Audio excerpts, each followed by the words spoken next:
ఈరోజు యేసయ్య ఆ కట్లను తెంపివేయును గాక.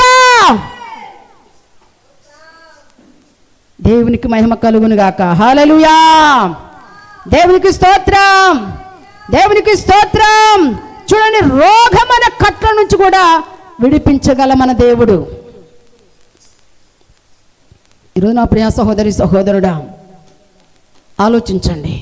మన దేవుడు సర్వశక్తిమంతుడు, ఆయన సర్వాధికారి, సమస్తము చేయగల శక్తిమంతుడైన.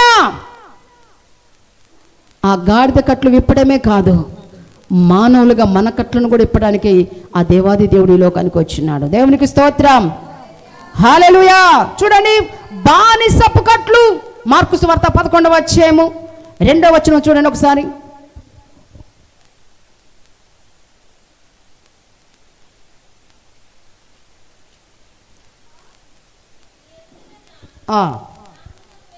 చూడండి,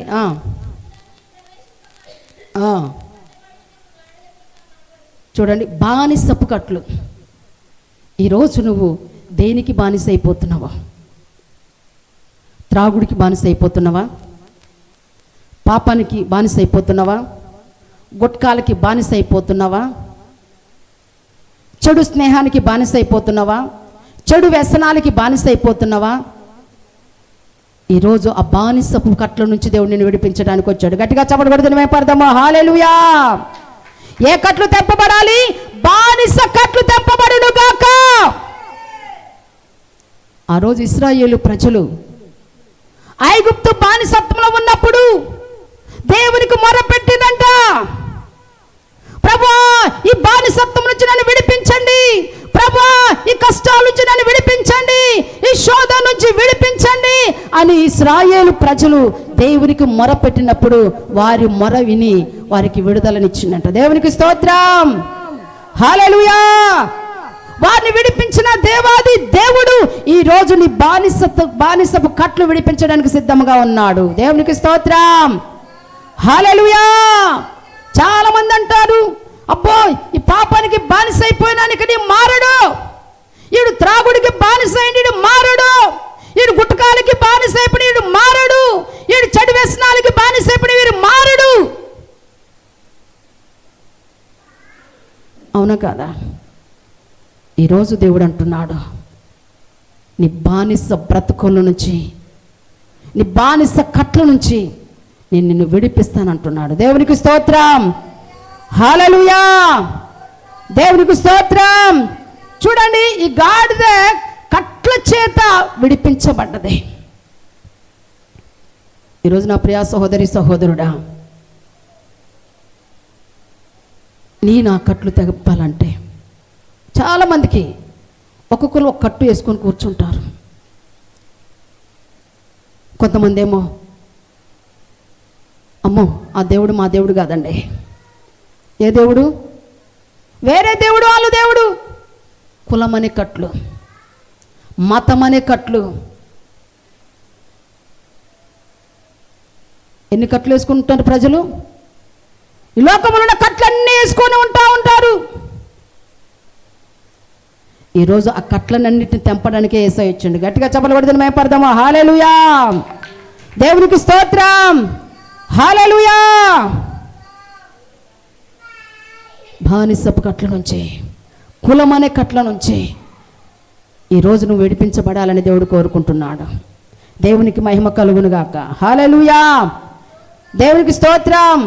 చూడండి, ఈ గాడిదంట ఎప్పుడైతే అది బయటికి వచ్చిందో, ఎప్పుడైతే ప్రభు దగ్గరికి వచ్చిందో, ప్రభు దాని మీద కూర్చున్నాడో, దానికి ఎంతో సంతోషం కలిగిందంట, దానికి ఎంతో ఆనందము కలిగింది. ఈరోజు మా ప్రియ సహోదరి సహోదరుడా, నీ జీవితంలో యేసయ్య నీ హృదయంలో ఉంటే, యేసయ్య నీ జీవితంలో ఉంటే నీ కుటుంబంలో సంతోషం ఉంటుంది,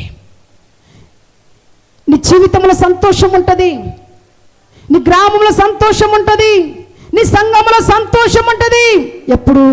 యేసయ్య మన హృదయంలోనికి వచ్చినప్పుడు, యేసయ్య మన కుటుంబంలోనికి వచ్చినప్పుడు, యేసయ్య మనలోనికి వచ్చినప్పుడు మనకెంతో సంతోషం కలుగుతూ ఉంటుంది. దేవునికి స్తోత్రం. అందుకని ఒక పాట ఉంటుంది, సంతోషం నాకు సంతోషం, యేసు నాలో ఉంటే సంతోషం. సంతోషం నీకు సంతోషం, యేసు నీలో ఉంటే సంతోషం. హల్లెలూయా ఆనందమే, ఎల్లవేళ నాకు సంతోషమే. హల్లెలూయా ఆనందమే, ఎల్లవేళ నాకు సంతోషమే. సంతోషం నాకు సంతోషం, యేసు నాలో ఉంటే సంతోషం. చూడండి, ఈ గాడిద జీవితంలోనికి యేసయ్య వచ్చాడు. ఈరోజు నీ నా జీవితంలోకి యేసయ్య వస్తే మన హృదయంలో కూడా ఎంతో సంతోషం ఉంటుంది. ఈరోజు ఎంతమంది బాధలతో, సమస్యలతో, కష్టాలతో, ఇబ్బందులతో నలిగిపోతున్నారో ఈరోజు నువ్వు నోరు తెరిచి, ప్రభువా నా హృదయకి రండయ్యా, నా జీవితంలో సంతోషం లేదయ్యా, నా జీవితంలో సమాధానం లేదు ప్రభా, నా జీవితంలో ఆనందం లేదయ్యా, నా జీవితంలో ఆరోగ్యం లేదు ప్రభా, ఈరోజు నా హృదయకి రండి ప్రభా. చూడండి, ఆ కట్టబడి ఉన్న గాడిదే ఎప్పుడైతే విడుదల పొందిందో, ఎప్పుడైతే యేసు ప్రభు వారు దాని మీద కూర్చున్నారో దానికి ఎంతో ఘనత వచ్చింది. ఈరోజు ప్రియ దేవుని బిడ్డలారా, యేసయ్య నీ హృదయంలోకి వస్తే నీకు ఎంతో ఘనత కలుగుతూ ఉంటుంది. యేసయ్య నీ కుటుంబంలోకి వస్తే నీకెంతో సంతోషం ఉంటుంది. యేసు ప్రభు వారిని ఆ గాడిద మీద తీసుకొని వస్తున్నప్పుడు రోడ్డు పొడుగుతా ఏం పరిచిందంట? బట్టలు పరిచారంట. చూడండి, గాడిదకి కాళ్ళకి మట్టి కూడా అంటకుండా, అంటే యేసయ్య ఎప్పుడైతే దాని మీద కూర్చున్నాడో దానికి ఒక విలువ వచ్చింది. ఈరోజు యేసయ్య నీ హృదయంలోకి వస్తే నీకెంత విలువ రావాలి, నీకెంత ఘనత రావాలి.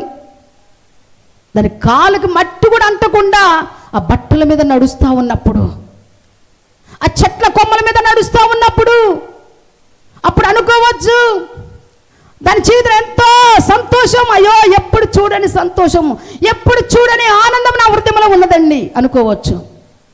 ఈరోజు నా ప్రియ సహోదరి సహోదరుడా,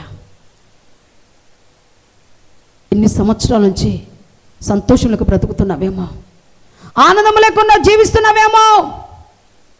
దేవుడు ఆ గాడిద మీద వస్తుండగా ప్రజలందరికీ సంతోషము, ప్రజలందరూ దేవుని స్తుతిస్తూ ఉండ్రు. ఏమని స్తుతిస్తుండంట? దావీదు కుమారునికి జయము. ఆయన వస్తున్నప్పుడు వెనుక ఉన్న వాళ్ళు, ముందున్న వాళ్ళు దావీదు కుమారునికి జయము జయమని కేకలు వేస్తుండట. దేవునికి స్తోత్రం, హల్లెలూయా. ఎవరికి జయమంట? దావీదు కుమారునికి జయము. పుట్టినోట్లో హోసన్నా హోసన్నా హోసన్నా అంటుండట ప్రజలు. చూడండి ఎంత సంతోషం అండి. దేవుడు సమాధానం ఇవ్వడానికి, సంతోషాన్ని కలగజేయడానికి గాడిద మీద వస్తుందంట. దేవునికి స్తోత్రం, హల్లెలూయా, దేవునికి స్తోత్రం. చూడండి, ప్రభు పేరిట వచ్చువాడు స్తుతింపబడును గాక, సర్వోన్నతమైన స్థలములలో జయము అని కేకలు వేస్తుండ్రంట. ప్రజలందరూ ఏం చేస్తానంట?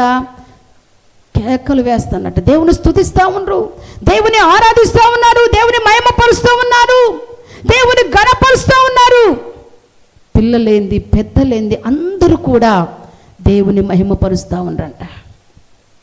ఈరోజు ప్రియ సహోదరి సహోదరుడా, నీ ద్వారా దేవుడు మహిమ పొందుకుంటున్నాడా? నిన్ను బట్టి దేవుడు ఘనపరచబడుతున్నాడా? నిన్ను బట్టి దేవుడు హెచ్చింపబడుతున్నాడా? ఆలోచించండి ఒకసారి. ఈ గాడిద ద్వారా దేవుడు సంతోషిస్తూ ఉన్నాడు. దానికి సంతోషం వచ్చింది గాడిదకి. పనికి రాని గాడిదే, ఎవరు మెచ్చని గాడిదే, ఎవరికి ఇష్టము లేని గాడిదే, దానికి ఎంత ఘనత వచ్చిందో చూడండి. అది అనుకున్నదా యేసు ప్రభువు నా మీద కూర్చుంటానే? అనుకోలే. ఇక నా భర్తకి ఎప్పుడు కూడా కష్టపడటమే, ఇక మరి కష్టం చేసి పెట్టడమే, నా బ్రతుకంతా బరువులు మోయడమే, భారాన్ని మీద మోసుకోవటమే, నా బ్రతుకంతా ఇదే అనుకొని ఉండవచ్చు. ఎవరికి మెచ్చని గాడిదే దేవునికి మెచ్చున్నది. దేవునికి స్తోత్రం, హల్లెలూయా. ఈరోజు నువ్వు అనుకోవచ్చు, నేను ఎవరికి పనికి రాని వాడిని కావచ్చు, ఎవరు చూసినా నన్ను అసహించుకుంటున్నారు, నేను ఎవరికి ఇష్టం లేదేమో, నా కుటుంబానికి ఇష్టం లేదేమో, నా బంధువులకు ఇష్టం లేదేమో, నా తల్లిదండ్రులకు ఇష్టం లేదేమో, ఒక ఇష్టం లేనిగా బ్రతుకుతున్నానేమో, నేను ఎవ్వరికి పనికి రానిగా వాడిగా ఉన్నానేమో. దావీదు అనుకుంటాడు కదా. యెషయాకి ఎంతమంది కుమారులు? 8 మంది. చివరి వాడు ఎక్కడున్నాడు? గొర్రెల కాపరిగా ఉన్నాడు, అడవిలో గొర్రెలు మేపుతా ఉన్నాడు. తను అనుకోవచ్చు, ఇక నా జీవితం ఇంతేనేమో, ఇక నా బ్రతుకు ఎప్పుడు కూడా అడవిలోనేమో, ఎప్పుడు ఈ కష్టమేమో, తినడానికి తిండి లేక, కట్టడానికి వస్త్రం లేక, ఇక నా బ్రతుకు ఎప్పుడు ఇక అడవిలేమో అనుకోవచ్చు దావీదు. కానీ దావీదును చూసిన దేవుడు ఈరోజు మనల్ని చూడండి, ఆ గాడిద అనుకుంది, నన్ను ఎవ్వరు పట్టించుకో, నేను ఎవ్వరికి పనికి రాని దానిని, ఎవ్వరు నన్ను ప్రేమించరు, దాని నడక ఎవరికి నచ్చదు, దాని మాట ఎవరికి నచ్చదు, దాని గొంతు ఎలా ఉంటుంది, ఏమంటారు, ఏం గొంతం అది, గాడిద బాన్నట్టే పాడేండ్రు అని అంటారు. అంటే అది దేనికి కూడా ఎవరు కూడా ఇష్టమైంది కాదు. ఈరోజు ప్రియా దేవుని బిడ్డలారా, దేవుడు అంటున్నాను, ఎవ్వరికి పనికి రాకపోయినా, నువ్వు ఎవ్వరికి ఎన్నిక లేకపోయినా నేను నిన్ను ఎన్నుకున్నా. ఎవరు నిన్ను త్రోసివేసినా, ఎవరు నిన్ను బాధించినా, ఎవరు నిన్ను దుఃఖపెట్టినా, ఎవరు నిన్ను చీపు అన్నా, ఎవరు నిన్ను ఇంటికి రాలేకపోయినా నేను నీకు తోడుగా ఉన్నాను, నిన్ను బలపరచువాడని నేనే అని ఇక్కడ దేవుడు మాట్లాడుతూ ఉన్నాడు. ఎవరికి పనికి రాని వాడినైనా సరే దేవునికి పనికి వచ్చే పాత్రగా నేను వాడుకుంటాడు. గట్టిగా చప్పలు కొడితే మేము పడతామా? హల్లెలూయా. ఇక నా జీవితం వేస్ట్, నా జీవితం వ్యర్థము అని అనుకోవచ్చు. కానీ దావీదుని ఏ విధంగా రాజుగా చేసిండో, ఎన్నిక లేని వాడైనా, ఎన్నిక లేడు అనుకున్నాడు, ఎవరికి పనికి రాని వాడని అనుకున్నాడు, కానీ పనికొచ్చే పాత్రగా చేశాడు.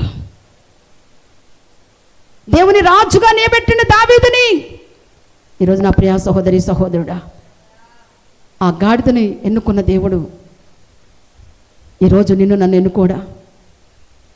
ఎలా ఉండాలి? ఆ గాడిదని విప్పటానికి పోయినప్పుడు అది నేను రాను అనలేదు, అది సిద్ధముగా ఉన్నది. దేనికి? దేవుని దగ్గరికి రావటానికి సిద్ధముగా ఉన్నది.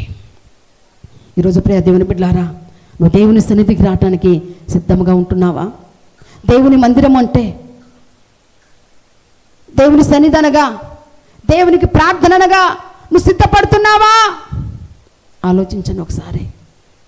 దాన్ని విప్పుతున్నప్పుడు, దాని కట్లు విప్పుతున్నప్పుడు అది మౌనంగా ఉన్నదంట. ఓకే నేను వస్తున్నా అని తనకు తానే సిద్ధముగా ఉన్నదంట రావటానికి. ఈరోజు నా ప్రియ సహోదరి సహోదరుడా, ఈ మైక్ శబ్దం ఉంటే నీతో దేవుడు మాట్లాడుతున్న మాట ఏంటో తెలుసా? దేవుని పని చేయడానికి, దేవుని సన్నిధికి రావటానికి నువ్వు సిద్ధముగా ఉంటే దేవుడు నిన్ను ఏర్పాటు చేసుకుంటా ఉంటాడు. దేవునికి స్తోత్రం, హల్లెలూయా. మనకేం కావాలి? సిద్ధమైన హృదయం కావాలి, సిద్ధపాటు కావాలి మనకి. ఎప్పుడైతే నువ్వు సిద్ధపాటు కలిగి ఉంటావో, ఎప్పుడైతే నువ్వు సిద్ధమైన హృదయం కలిగి ఉంటావో, దేవుడు నిన్ను వాడుకోవటానికి ఇష్టపడతా ఉంటాడు. దేవునికి మహిమ కలుగును గాక. హల్లెలూయా, దేవునికి స్తోత్రం. చూడండి, రోమపత్రిక 12వ అధ్యాయము 1వ వచనము చదవండి ఒకసారి.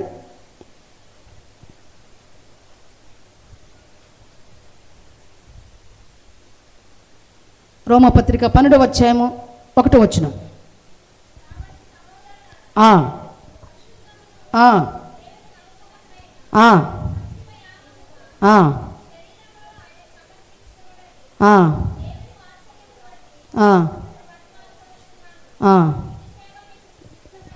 చూడండి, ఇక్కడ ఈ గాడిద ఎలా ఉందంట?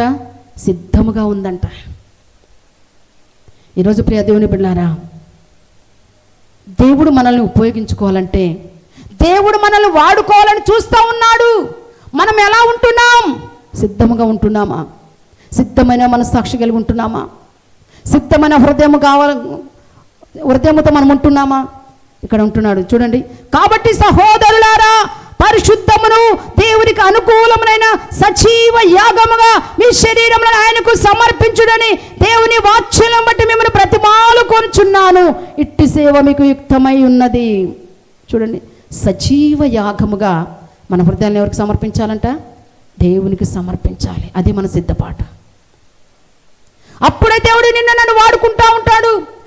ఎప్పుడైతే సిద్ధమైన మనస్సాక్షి కలిగి నువ్వు సిద్ధంగా ఉన్నప్పుడు, నీ హృదయం పరిశుద్ధంగా ఉన్నప్పుడు ప్రభు నిన్ను వాడుకోవటానికి ఇష్టపడతా ఉంటాడు. గట్టిగా చెప్పబడి దినమే పడదామా? హల్లెలూయా, దేవునికి స్తోత్రం, హల్లెలూయా. చూడండి, మన శరీరాలను ప్రభుకి ఎలా ఉంచాలంట?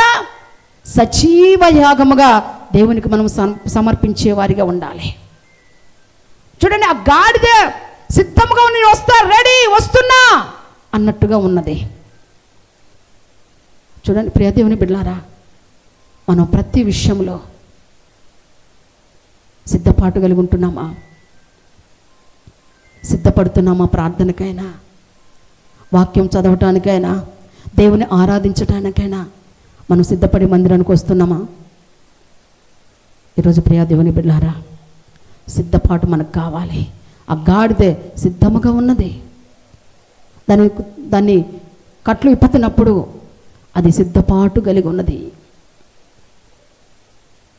కాబట్టి చూడండి, మన ద్వారా దేవునికి మహిమ చెందాలి. చూడండి, దేవుడు ఇక్కడ దేవుణ్ణి స్తుతిస్తూ ఉండరు. చూడండి, అది మత్తయి సువార్త 21వ అధ్యాయము చూడండి 11వ వచనం.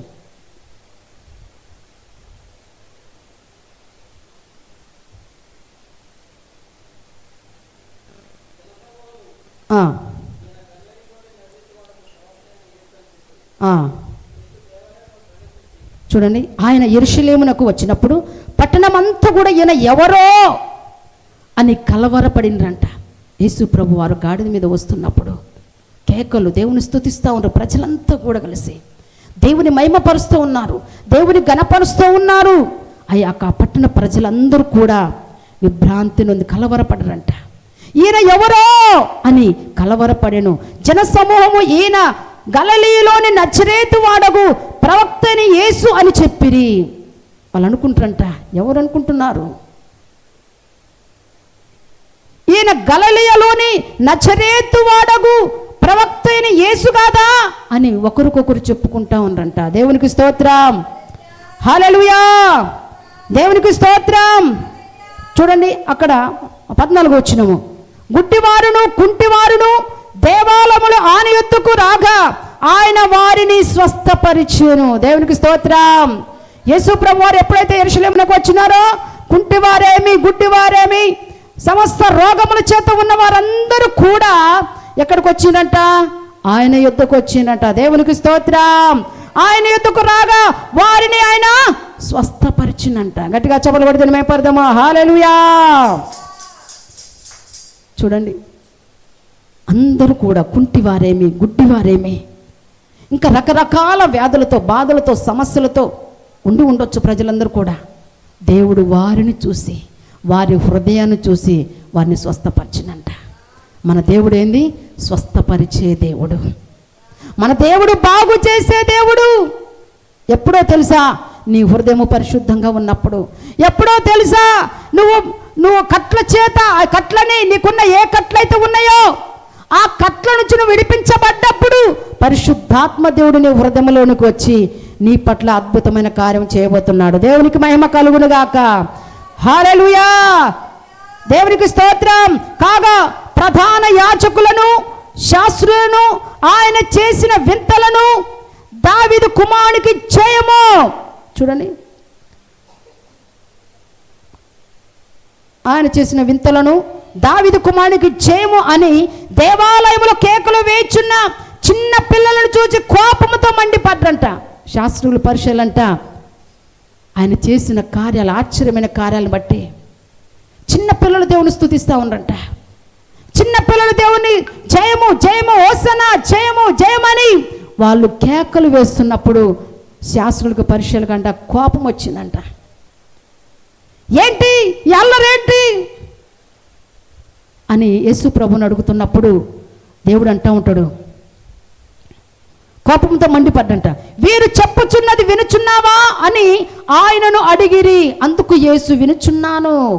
యేసు ప్రభుని అడుగుతాడట శాస్త్రులు పరిచయాలు, ఏంటి కేకలేంటి, ఈ గోలేంటిది అని అడుగుతున్నప్పుడు దేవుడు అంటున్నాడంట, బాలుర యొక్కయు చంటి పిల్లల యొక్కయు నోట స్తోత్రము సిద్ధింపజేసితివి అను మాట నువ్వు ఎన్నడూను చదవలేదా అని వారితో చెప్పిండట దేవుడు. చిన్నపిల్లల స్తుతుల ద్వారా చంటి పిల్లల యొక్కయు నోట స్తోత్రము సిద్ధింపజేసితివి అను మాట మీరెన్నడూ వినలేదా అని యేసు ప్రభు వారితో చెప్తా ఉన్నాడు. ఈరోజు ప్రియ దేవుని బిడ్డలారా, దేవుడు అక్కడ చిన్నపిల్లల్ని వాడుకున్నాడు. ఎందుకు? ఆయన నామం మహిమపరచబడడానికి, ఆయన నామము కనపరచబడడానికి, ఆయన నామము హెచ్చింపబడడానికి, చిన్న పిల్లల ద్వారా ఆయనకి స్తుతి కలగడానికి చిన్న పిల్లల్ని అక్కడ వాడుకున్నాడు. ఈరోజు ప్రియ దేవుని బిడ్డలారా, దేవుడు మన పట్ల ఎన్నో అద్భుతాలు చేస్తూ ఉన్నాడు, ఎన్నో ఆశ్చర్యమైన కార్యాలు జరిగిస్తూ ఉన్నాడు, ఎన్నో మేలులు చేస్తూ ఉన్నాడు. ఎప్పుడైనా దేవుని స్తుతించామా? ఎప్పుడైనా దేవునికి కృతజ్ఞతాస్తుతి చెల్లించినామా? ఎప్పుడైనా ప్రభా నువ్వు చేసిన మేలు బట్టి నీకు వందనాలయ్యా, ఎప్పుడైనా ఆయనకి కృతజ్ఞతాస్తుతులు చెల్లించామా? చూడండి, అక్కడ చేసిన ఆశ్చర్యమైన కార్యాలను బట్టి చిన్న పిల్లలు దేవుని స్తుతిస్తూ ఉన్నారంట, చిన్న పిల్లలు దేవుని గణపరుస్తూ ఉన్నారట. హోసనా, జయము జయము, ప్రభు పేరిట వచ్చువాడు స్తుతింపబడును గాక అని కేకలు వేస్తున్నారంట. ఈరోజు మనం దేవుని స్తుతించడానికి ఎంత బద్ధకస్తులం అవుతామో, దేవుని స్తుతించడానికి మనకు నోరే ఉండదు. ఎవరినన్ను తిట్టాలంటే మాత్రం ఒక్క మాటకి 100 మాటలు తిట్టొస్తాం, కానీ దేవుని స్తుతించడానికి మనకు నోరు వస్తుందా? రాదు. ఆయన స్తుతుల మీద ఆసీనుడై ఉన్న దేవుడు, ఆయన స్తోత్రాల మీద ఆసీనుడై ఉన్న దేవుని స్తుతించడానికి మన నోరే తెరవము. ఎప్పుడైతే మనం స్తుతిస్తామో మన స్థితిని మార్చివేస్తాడంట దేవుడు. దేవునికి స్తోత్రం, హల్లెలూయా. చూడండి, అక్కడ మరి వాళ్ళు స్తుతిస్తున్నప్పుడు గాడిదన స్తుతించిన వాళ్ళు గాడిద మీద కూర్చున్న దేవుని స్తుతించారు. ఈరోజు నిన్ను బట్టి కాదు, నీలో దేవుడు ఉన్నప్పుడు నిన్ను బట్టి దేవునికి మహిమ కలగాలి. మనం చేసే ప్రతి పని ద్వారా దేవుడు గణపరచబడాలి. ఈరోజు మన పని ద్వారా దేవునికి మహిమ కలుగుతుందా? దేవునికి ఇష్టమైన పని చేసినప్పుడు దేవునికి మహిమ కలుగుతుంది. దేవునికి నచ్చిన పని చేసినప్పుడు దేవునికి మహిమ కలుగుతుంది. ఈరోజు మన పనులు ఎలా ఉంటున్నాయి? ఆయనకి ఇష్టంగా మనం జీవిస్తున్నామా? ఆయనకి ఇష్టం వచ్చిన బిడ్డగా మనం బ్రతుకుతున్నామా? ఆలోచించండి. దేవుడు ఈరోజు ఆ గాడిదని బట్టి మనం నేర్చుకోవాలి.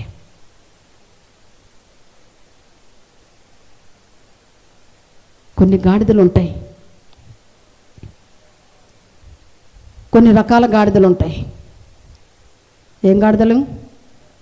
కొన్ని ఇదేమో ఇప్పబడిన గాడిదే, కట్లతో కట్టబడి ఉన్న గాడిదే ఇప్పబడింది కదా. కొన్ని రకాల గాడిదలు ఉంటాయి. కట్లు ఇప్పబడిన గాడిదే, అలవాటు పడిన గాడిద. దేనికి? అరణ్యమునకు అలవాటు పడే గాడిదలు ఉంటాయి, తిరుగుబోతు గాడిదలు కదా. తిరుగుబోతు గాడిదలు ఉంటాయి, మాట చెప్తే వినవు, అరణ్యానికి అలవాటు పడతాయి. ఈరోజు మనము కూడా ఈ లోకం అనే పాపానికి అలవాటు పడే గాడిదలు లేవా? తిరుగుబోతు గాడిదలు లేవా? త్రాగుబోతు గాడిదలు లేవా? తిండిపోతు గాడిదలు లేవా? త్రాగుబోతు గాడిదలు లేవా? సినిమాలు సీరియల్ చూసే గాడిదలు లేవా? పాపానికి బానిసే గాడిదలు లేవా? రకరకాల గాడిదలు ఉన్నాయి. జ్ఞానము లేని గాడిద, వివేకము లేని గాడిదలు ఎన్నో ఉన్నాయి. ఈరోజు ఆ గాడిదని బట్టి మనము నేర్చుకోవాలి. దేవునికి స్తోత్రం. చూడండి, 32 దావీదు కీర్తన 9వ వచనం చదవండి ఒకసారి.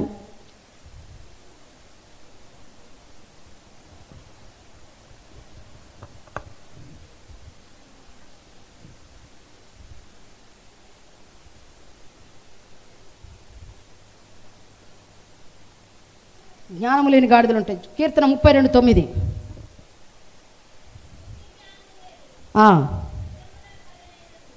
బుద్ధి జ్ఞానము లేని గుర్రమునైనను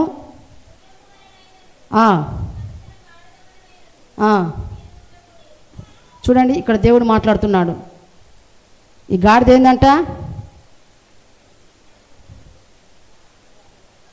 బుద్ధి జ్ఞానము లేని గుర్రము వలనైనను కంచెర గాడిద వలనైనను మీరు ఉండకూడి. ఈ గాడిదకి ఏందట? కొన్ని గాడిదలు ఉంటాయి, కొన్ని రకాల గాడిదలు. వాటికి బుద్ధి బుద్ధి ఉండదట, జ్ఞానం ఉండదు. ఎప్పుడు పడితే అప్పుడే అరణ్యానికి వెళ్ళిపోతూ ఉంటాయి, ఎక్కడ పడితే అక్కడే తింటూ ఉంటాయి. వాటికి బుద్ధి ఉండదు, వాటికి జ్ఞానం ఉండదు, వాటికి తెలివి ఉండదు. ఈరోజు మనం ఎలా ఉంటున్నాం? మనం కూడా బుద్ధి లేని గాడిద లెక్కనే ఉంటున్నాం, జ్ఞానం లేని గాడిద లెక్కనే ఉంటున్నాం మనము. జ్ఞానవంతురాలు తన ఇల్లును కట్టనని దేవుని వాక్యం సెలవిస్తుంది. ఏది మన జ్ఞానము? నీ జ్ఞానముతో నీ కుటుంబాన్ని కట్టుకుంటున్నావా? నీ జ్ఞానముతో దేవునికి సన్నిహితంగా ఉంటున్నావా? ఈరోజు ఎన్ని గాడిదలు ఉంటున్నాయో, జ్ఞానం లేని గాడిదలు. అవునా కాదా? నేను చెప్పటాలి, ఇక్కడ ఉన్నదా లేదా? బుద్ధి జ్ఞానం లేని గాడిదంట, కంచెర గాడిద. వాటి వల్ల మీరు ఉండబాకండి అంటున్న దేవుడు. మనం తిట్టేటప్పుడు ఏమంటాం? పిల్లలు మాట వినకపోతే పొర కంచెర గాడిద కదా, అడ్డగాడిదే, కంచెర గాడిదే, బుద్ధి లేని గాడిదే, జ్ఞానం లేని గాడిదే. పిల్లల్ని తిడతా ఉంటాం కదా. మరి ఈరోజు మనము ఏ గాడిద లెక్క ఉన్నాం? జ్ఞానం కలిగిన గాడిద లెక్క ఉన్నామా? బుద్ధి లేని గాడిద లెక్క ఉన్నామా? ఇక్కడ నేను చెప్పటల్లా, ఇక్కడ దేవుని వాక్యం ఉంది. ఇక్కడ ఈరోజు ఎంతమంది దేవుని సన్నిధికి రాలేక, ఎంతమంది దేవుని మాటలు వినలేక, బుద్ధి లేని వారి వలె, జ్ఞానము లేని వారి వలె, కంచెర గాడిద వలె ఎంతమంది ఉంటున్నారు. దేవునికి స్తోత్రం, హల్లెలూయా, దేవునికి స్తోత్రం. ఈరోజు మరి నువ్వే గాడిద లెక్క ఉండాలనుకుంటున్నావు? సమయానికి వచ్చే గాడిద లెక్క ఉంటున్నావా? సమయానికి వచ్చే గాడిద. సమయం లేదు మనకి. దినములు చెడ్డవి కనుక సమయమును పోనీక సద్వినియోగము చేసుకొనుచు అజ్ఞానుల వలె కాక జ్ఞానము కలిగి ఉండమంటున్నాడు దేవుడు. జ్ఞానము కలిగి నడుచుకోవాలంట ఈ చివరి దినాలలో. ఈరోజు మనకు జ్ఞానం ఉందా? ఒక జ్ఞానము గల బిడ్డలమైతే, జ్ఞానము గల కుటుంబం అయితే, ఒక యెహోషువ వలె నేను నా కుటుంబము సమయానికి మందిరానికి వెళ్ళాలి, ప్రార్థనలో ఉండాలి, ఆరాధనలో ఉండాలి, వాక్యములో ఉండాలి, వాక్యము శ్రద్ధగా వినాలి అన్న జ్ఞానం మనకుంటుందా? దేవుడు అంటున్నాడు, బుద్ధి లేని గాడిద వల్ల ఉండబాకండి, కంచెర గాడిదల వల్ల మీరు ఉండబాకండి. చూడండి, దేవుడు గద్దించి చెప్పినా సరే ప్రజలు వినలేకపోతుండ్రు. మరి ఈరోజు మనం ఏ గాడిద లెక్క ఉంటున్నాం? ఈ గాడిద జ్ఞానము లేని గాడిద అనమాట. యేసును మోసిన గాడిదేమో ఈ గాడిదే. చూడండి, ఈరోజు మనము యేసును మోసే గాడిద లెక్క మనం ఉంటున్నామా? ఒక పాట ఉన్నది, గాడిదనేనయ్యా చిన్న గాడిదనేనయ్యా, యేసు ప్రభు స్వారీ చేసిన గాడిదనేనయ్యా, గాడిదనేనయ్యా చిన్న గాడిదనేనయ్యా, యేసు ప్రభు స్వారీ చేసిన గాడిదనేనయ్యా, యేసు రాజు వెళ్ళగా హోసన్నా హోసన్నా కేకలు వినబడెను, యేసు రాజు ముందుగా హోసన్నా హోసన్నా కేకలు వినబడేనే, ఎగిరి ఎగిరి పారుగెత్తగా నా హృదయం సంతోషించెను. ఆమేన్. ఎగిరి ఎగిరి పారుగెత్తగా నా హృదయం సంతోషించెను.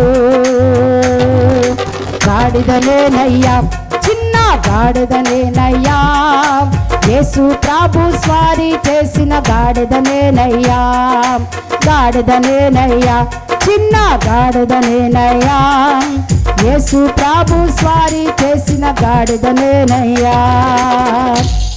యేసు ప్రభు వారు మన మీద స్వారీ చేస్తున్నాడా? మన హృదయంలో ఉన్నాడా యేసయ్య? ఆలోచించండి. యేసు ప్రభు వెళ్తున్నప్పుడు వెనక ఉన్న ప్రజలు, ముందున్న ప్రజలు హోసన్నా చేయము, హోసన్నా చేయము, హోసన్నా చేయమని కేకలు వేస్తుండంట. ఈరోజు నువ్వు ఒక బుద్ధి జ్ఞానము కలిగిన గాడిదవైతే దేవుని స్తుతిస్తావు, దేవుని ఆరాధిస్తావు, దేవుని యందు భయభక్తి కలిగి మనం ఉంటాం. కాబట్టి నా ప్రియ సహోదరి సహోదరుడా, జ్ఞానము కలిగి ఉండవని దేవుని వాక్యం సెలవిస్తుంది. చూడండి, లాస్ట్గా దేవుని గణపరిచిన గాడిదే. జకర్యా గ్రంథము 9వ అధ్యాయము 9వ వచనం చూడండి ఒకసారి. గణపరిచిన గాడిదంట, దేవుని గణపరిచిన గాడిదే. జకర్యా 9:12 9:9 చూడండి ఒకసారి.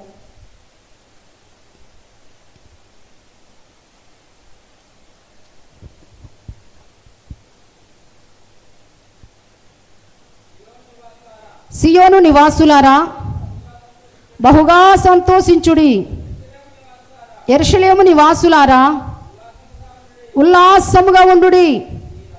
నీ రాజు నీతిపరుడును రక్షణ గలవాడును దీనుడనై గాడిదను గాడిద పిల్లను ఎక్కి నీ వద్దకు వచ్చుచున్నాడు. లేఖనము నెరవేరునట్లుగా అప్పుడు జకర్యా ప్రవచించాడు. ఏమని? చూడు, సియోను నివాసులారా బహుగా సంతోషించుడి, యెరూషలేము నివాసులారా ఉల్లాసముగా ఉండుడి. నీ రాజు నీతిపరుడంట. ఎవరు? నీతిపరుడును రక్షణ గలవాడును దీనుడనై. చూడండి, తన్ను తాను తగ్గించుకున్నాడంట యేసు ప్రభువారు. ఈరోజు మనకి ఆ తగ్గింపు ఉన్నదా? ఆ నీతి ప్రవర్తన కలిగి మనం జీవిస్తున్నామా? రక్షణ గలవాడును దీనుడనై గాడిదను దాని పిల్ల ఎక్కి నీ వద్దకు వచ్చుచున్నాడు. దేవునికి స్తోత్రం, హల్లెలూయా. ఈ గాడిద ఎవరంట? యేసుని గణపరిచిన గాడిద, యేసుని మహిమపరిచిన గాడిద, యేసును స్తుతించిన గాడిద, యేసుకు మహిమ తెచ్చిన గాడిద. ఈరోజు మనం ఎలా ఉంటున్నాం? మన ద్వారా దేవునికి మహిమ కలుగుతుందా? మన ద్వారా దేవుడు స్తుతింపబడుతున్నాడా? యెరూషలేము నివాసులారా బహుగా సంతోషించండి. నువ్వు దేవుని బట్టి సంతోషిస్తూ ఉన్నప్పుడు దేవునికి ఘనత కలుగుతూ ఉంటుందంట. నువ్వు దేవుని బట్టి నువ్వు స్తుతిస్తూ ఉన్నప్పుడు, నువ్వు దేవుని బట్టి మహిమపరుస్తున్నప్పుడు దేవునికి నీ ద్వారా ఘనత కలుగుతూ ఉంటుందంట. దేవునికి స్తోత్రం. ఈరోజు నువ్వు ఏ గాడిదగా ఉన్నావు? చాలా రకాల గాడిదలు. బుద్ధి చెప్పిన గాడిద ఉంది, దేవుని గణపరిచిన గాడిద ఉంది, అరణ్యములు తిరిగే గాడిద ఉన్నది, కంచెర గాడిద ఉన్నది, దేవుని మాట విన్న గాడిద ఉన్నది, దేవుడు స్వారీ చేసిన గాడిద ఉన్నది. అందులో నువ్వు ఏ గాడిదగా ఉంటున్నావు? బుద్ధి లేని గాడిదగా ఉంటున్నావా? జ్ఞానం లేని గాడిదగా ఉంటున్నావా? జ్ఞానం కలిగిన గాడిదగా ఉండాలని ఇష్టపడుతున్నావా? ఈరోజు నువ్వు ఏ గాడిదగా ఉండటానికి ఇష్టపడుతున్నావు? యేసును మోసిన గాడిద ఉన్నది కదా, ఇంకా దేవుని గణపరిచిన గాడిదే ఉన్నది.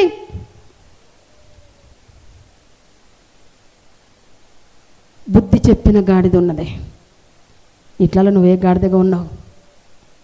మనం కూడా గాడిదలమే. కాబట్టి ప్రియా సహోదరి సహోదరుడా, కట్టబడి ఉన్న గాడిద కట్లు ఇప్పినట్టుగా ఈరోజు నీ కట్లు ఇప్పి ఉన్నాడు. నువ్వు నమ్మితే గట్టిగా స్తోత్రం చెల్లించు. అది ఏ కట్లైనా కావచ్చు, పాపమనే కట్లు కావచ్చు, రోగమనే కట్లు కావచ్చు, శాపమనే కట్లు కావచ్చు, కులమనే కట్లు కావచ్చు. ఏ కట్లతో నువ్వు కట్టబడి ఉన్నావో ఈరోజు నా కట్లను ఇప్పటానికి దేవుడు వచ్చిన్నాడు. దేవునికి మహిమ కలుగును గాక. ఆమేన్, ఆమేన్. దేవుడి మాట తన వెనుకలో దీవించును గాక. ప్రార్థన చేద్దాం. అందరూ మోకరించినట్లయితే ప్రార్థన చేద్దాం. యేసయ్యానికి వందనాలు ప్రభా.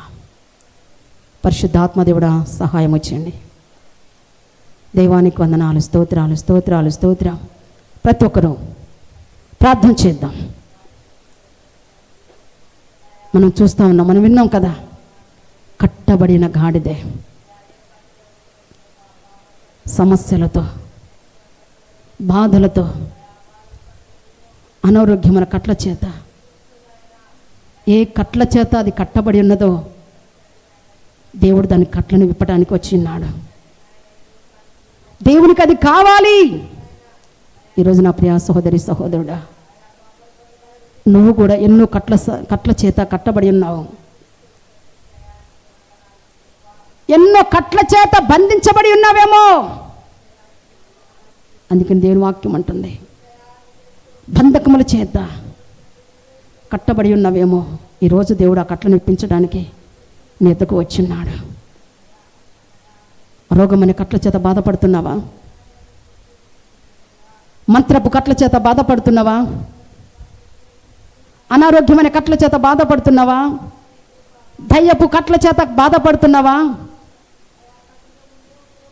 త్రాగుడనే కట్ల చేత బాధపడుతున్నావా? కంచెర గాడిదే కట్ల, మరి ఏ విధంగా లోకమైన కట్ల చేత కట్టబడి ఉన్నదో ఈ లోకములో తిరుగుతున్నవామో, ఈ లోకానికి బానిసైపోతున్నవేమో.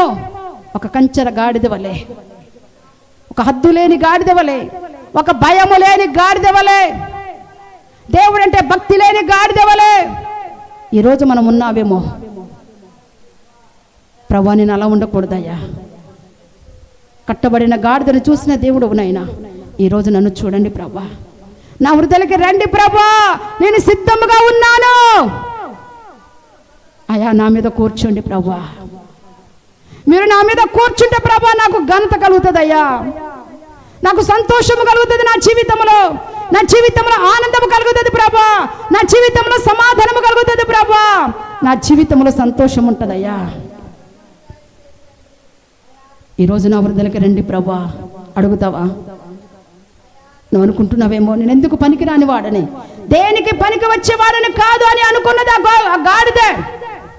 ఈరోజు నువ్వు కూడా అలా అనుకున్నావేమో. నేను ఎవరికి పనికిరాని వాడిని కావచ్చు అనుకోవచ్చు, నేను ఎవరికి పనికొచ్చే దానిని కావచ్చు నువ్వు అనుకుంటున్నావేమో.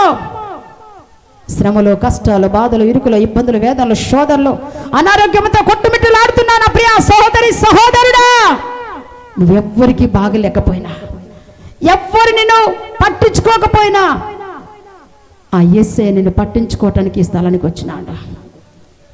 యేసయ్య ఆ సమస్య నుంచి విడిపించడానికి యేసయ్య నీ దగ్గరికి వచ్చినాడు. యేసయ్య నీ బలహీనతను తొలగించడానికి ఈ స్థలానికి వచ్చి ఉన్నాడు. యేసయ్య నీ అప్పులనే సమస్య నుంచి తొలగించడానికి యేసయ్య ఈ స్థలానికి వచ్చి ఉన్నాడు. ఈరోజు నువ్వు నమ్ముతున్నావా? నువ్వు నమ్మితే దేవుని మహిమను చూస్తావు. కాబట్టి నా ప్రియ సహోదరి సహోదరుడా, ఏ కట్ల చేతను బంధింపబడి ఉన్నా ఆ బంధకం నుంచి దేవుడు విడిపించడానికి స్థలానికి వచ్చినాడు. కాబట్టి నా ప్రియ సహోదరి సహోదరుడా, ఒక గాడిద నేర్పిస్తుంది. ఒక గాడిద కుటుంబాన్ని నిలబెడుతుంది, ఒక గాడిద కుటుంబాన్ని నాశనం చేస్తూ ఉంటుంది. ఈరోజు నువ్వు ఎలా ఉన్నావు? ఏ గాడిద వలె ఉన్నావు? కుటుంబాన్ని నిలబెట్టుకునే గాడిద లెక్కున్నవా? కుటుంబాన్ని పాడు చేసే గాడిద లెక్కున్నవా? ఆలోచించి ప్రియ దేవుని బిడ్డ. అయ్యా, తిరుగుబోతు గాడిద వల్ల మేము ఉండకూడదయ్యా. మాట వినని గాడిద వల్ల మేము ఉండకూడదయ్యా. తీర్మానం చేసుకో, ప్రభువా సిద్ధపడిన గాడిద వల్ల నేను ఉండాలయ్యా. సిద్ధపడిన గాడిద వల్ల నేను ఉండాలి ప్రభువా. తీర్మానం చేసుకో ప్రియ సహోదరి సహోదరుడా. పరిశుద్ధాత్మదేవుడు పాటల ద్వారా, స్తుతి ఆరాధన ద్వారా, సాక్ష్యం ద్వారా, వాక్యం ద్వారా నీతో మాట్లాడి ఉన్నాడు. ఈరోజు ఒక్క మాటైనా నీ హృదయంలో పడితే దేవుడు నీ హృదయంలోకి వస్తాడు. నీ స్థితిని మార్చే దేవుడు ఆయన. గాడిద స్థితిని మార్చిన దేవుడు ఈరోజు నీ స్థితిని మార్చడానికి ఆయన ఇష్టపడుతున్నాడు. నీ హృదయమైన తలుపు తీసి, ప్రభువా ఇప్పటి వరకు నాయనా ఇంకా పాపములోనే బ్రతుకుతున్నానయ్యా, ఈ అరణ్యం అనే పాపములోనే తిరుగుతూ బ్రతుకుతున్నానయ్యా, ఈరోజు నన్ను క్షమించండి. ఈరోజు నేను నీ మాట వింటానయ్యా, నీ మాట వినే బిడ్డగా ఉంటానయ్యా, నీ మాట వినే కుమారుడుగా కుమార్తెగా నేను జీవిస్తాను ప్రభా. ఒక తీర్మానం చేసుకో. Thank you lord. దేవానికి స్తోత్రమయ్యా. పరిశుద్ధాత్మ దేవుడా కృప చూపండి తండ్రి, నీకు వందనాలు. సకల ఆశీర్వాదమును కారణమవుతున్న మా ప్రియ పలుకు తండ్రి, నీ ఘనమైన ఉన్నతమైన శ్రేష్టమైన పాలకు వందనాలు, స్తోత్రాలు, స్తుతులు చెల్లిస్తున్నాం ప్రభా. అయ్యా విన్న ప్రతి మాట కూడా ప్రతి ఒక్కరూ వారి హృదయాలలో భద్రపరచుకున్నట్టుకు సహాయం చేయండి. వాక్యాన్నితిగా నడుచుకున్నట్టు కృప దయచేసి మహిమతో నింపమని యేసయ్య ఘనమైన నామమున అడిగి వేడుకొని పొంది ఉన్నాము తండ్రి. ఆమేన్, ఆమేన్.